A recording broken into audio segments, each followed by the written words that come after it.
G'day there, Ray Corcoran here. So in this week's video, I'm going to be talking about buying an engagement ring. This is one of the biggest purchases many people make in their life, and there's a lot of confusion around how much do you spend, how do you navigate this without having a blowout. So I'm going to talk about my experience buying an engagement ring a few years ago and being a frugal or financially conservative person, and I'll just talk about some of the tips and some of the things I noticed through the process, so it'll help you navigate it so you don't, one, disappoint your partner, but two, don't have a blowout either.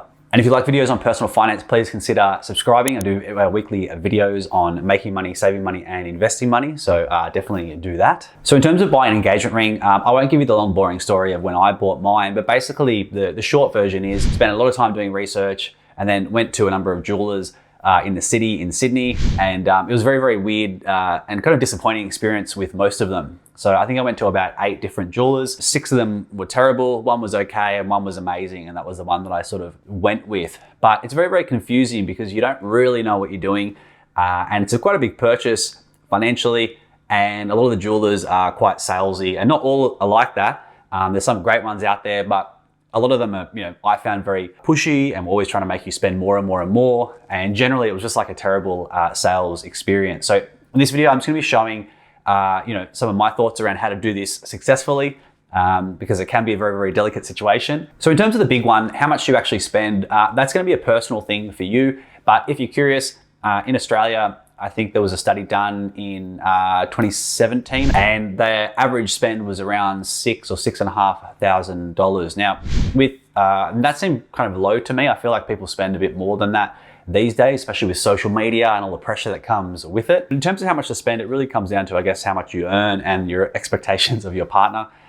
Some people have a partner and they're very, very lucky where they don't really care. Just, spend as little as you want. It doesn't really matter. It's more about the relationship and what you do in the relationship rather than some non-rare rock like a diamond. And then we have the other end of the spectrum of people who have a very, very expensive taste, and you're probably screwed. But realistically, we'll kind of go over how to navigate this so you don't end up having a blowout and it's still decent quality. There's also a rule of thumb that you may have heard, like where it's a 2 or 3 months salary. In Australia, the median salary is around $65,000 from memory, and that works out to be, I think it was about $12,000 or $12,500 for a ring, which is quite expensive. And for someone making 65K, I think you're out of your mind if you spend that much. Obviously, it's your personal choice, so I can't judge too much. But if you're spending that much money and you're not making that much money, I just think it's crazy. You need you're at the start of your life together with this person, and you need to set up your finances in a smart way, and having a blowout on a ring early on could be a disaster for you. In terms of how much you have to spend, I think it should be something that, obviously try and get the best quality and the best thing you can get without sweating bullets over it. If you're super, super stressed about how much to spend and that sort of thing, then that's probably a sign that you probably shouldn't go over the top.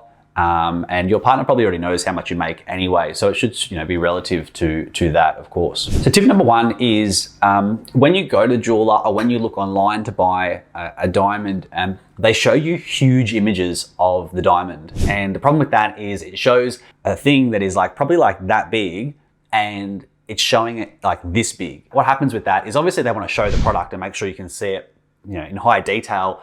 But it's a bit of a trick because you can see all these imperfections in the rock, and it makes it look like a crap rock, even though it's probably going to look fantastic anyway once you actually see it in person. A trick that I have found is that you, even on the pictures online, screenshot it and then shrink down the image to as close to real as possible. And what that will do is give you an actual real, more realistic representation of what they'll see on their finger every single day. And same goes for when you're actually at the jeweler. They'll show you a big image of the diamond, but this thing is only a couple of millimeters wide. It's only a very, very small thing. So if you can't see it with your naked eye, or it's very, very hard to see with your naked eye, then, I personally just don't worry about it. You don't need to get the most flawless one there is. No, very few people can actually tell the difference anyway. So this is a really good way to save money without it being noticeable, in person. Second tip is understanding that the width of the diamond is what people will see when they're looking at it from top down. When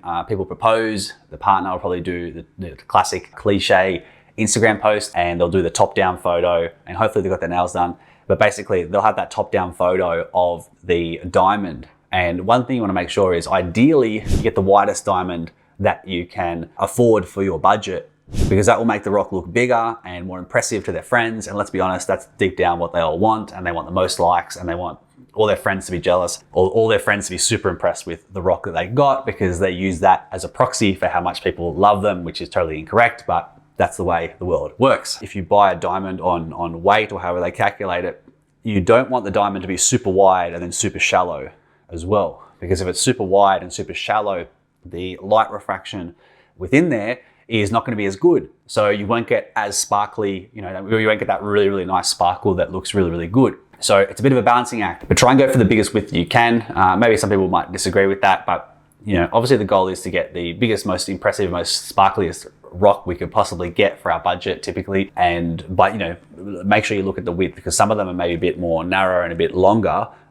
You won't notice that in the ring, because that all gets covered up typically by the claws as well. Tip number 3 is knowing how to allocate your budget. So you don't have to buy an engagement ring, you need to get a wedding band, and you need to get a wedding band for yourself as well. So the way I kind of approached it, you just establish whatever budget that you have, and then you want to max out. The way I think about it is the 80-20 rule. Most people will comment and notice the main rock on the engagement ring. For me personally, I reduced the budget elsewhere and put everything into making the rock as good as possible for the budget that I was comfortable to spend. And I think you'll get much more impact, and it will look much more impressive than if you had spent less on the main rock and then you've got some other maybe rocks on the smaller diamonds on the band, but they're not that good either. And it ends up basically, spreading a budget very, very evenly. And for me, like my own wedding band, I don't care about the fanciness of it. It's going to get scratched and scuffed anyway. And I take it on and off all the time anyway to go to the gym.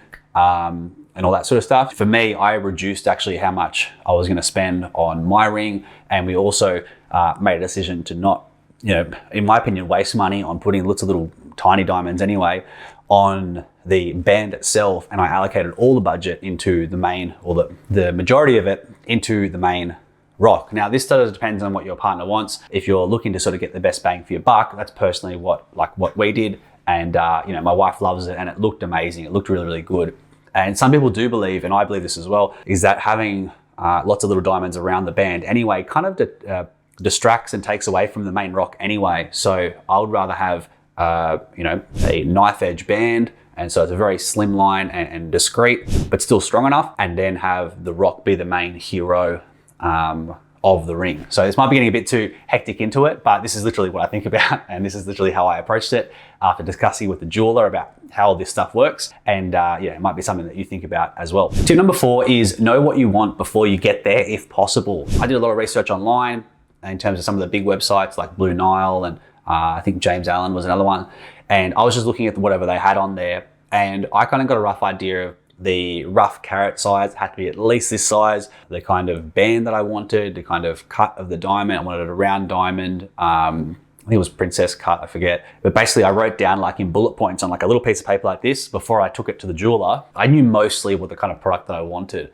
And this is important because if you go there and you have no idea what you want, which happens a lot, you leave yourself exposed to getting taken advantage of because you have no idea what you're dealing with. You don't know the difference between this versus that, why this is better than that, why a round cut might be, has better light refraction than some of the other shapes. And there's all these different reasons about why certain elements of the ring will cost more or less. And it's important to establish a budget before you get there as well, and allow for a bit of flex as well, because there's always going to be, stuff that you see on the day, or maybe when you see it in person, it won't be as impressive. But the more that you can do before you get there, the less you can get caught up in the moment, because it can get pretty hectic because they're showing you like 50 different diamonds and you start to go cross-eyed after a while, and it all starts to sound the same. And that's how you can end up spending over your budget. Tip number 5 is not also, from a financial perspective, equating ring spend to how much you love your partner is a totally retarded conversation.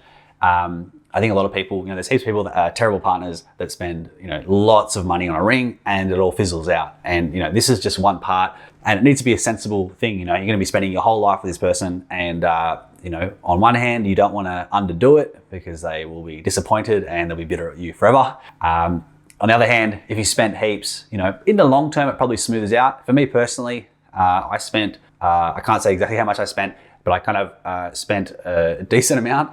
But I feel like I didn't go crazy either. And, you know, it ended up working out perfect. Wife was super happy with it. I was super happy with it. I think it was a fair for the value I got. And, you know, one thing that people probably fail to understand as well is you might save a few $100 here and there, or maybe a grand or two or whatever throughout this process. But if it's not the kind of product that you really, really want at the end of the day, you're going to have like a lifetime of being disappointed with it. And for me, you know, my wife regularly tells me how much she loves her rings. And for me, I had a few moments in the process where I could have saved, you know, a few hundred here, a few hundred there. And I wanted to, but I said, you know, let's do it, you know, the proper way, or do it the way that what she really wanted.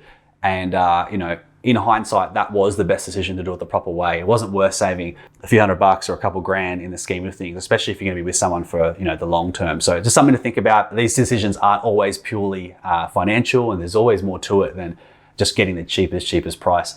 And, you know, it might sting for a long time if you undercook it and it's just not the right thing. So just something to think about. You do have options of other rocks. And if you can get away with another rock, or you're lucky enough that your partner wants I don't know, a ruby or something else, or an alternative, you're going to save heaps of money, and, you know, good for you. There are options, I think, like, I think it's called a moissanite, which is quite popular. It's not identical to diamond, but it's sort of close. For me personally, I just couldn't bring myself to do it, but the savings are there. If you have a partner that's open to other styles or whatever, pretty much any other style is going to be cheaper. So that's something to keep in mind. If you're trying to save money and your partner does love the idea of an alternate style ring, you probably will save a bunch. And different cuts as well are going to be cheaper. Typically, the round cut diamond is going to be the most one of the most expensive, and then you have some of these alternate shapes of cuts that end up being, they don't probably sparkle as well due to the geometry, but, you know, you can save money with that as well. So there's just a few little things to keep in mind. So a bit of a random one this week, but I just really wanted to share, I guess, my experience buying an engagement ring. I know it's a big financial purchase for a lot of people, and a lot of people don't know how much they should spend, and how to navigate going through that process without getting taken advantage of. So I hope you've enjoyed the video, and you know, if you like the video, please give it a like, and yeah, I'll see you in the next video.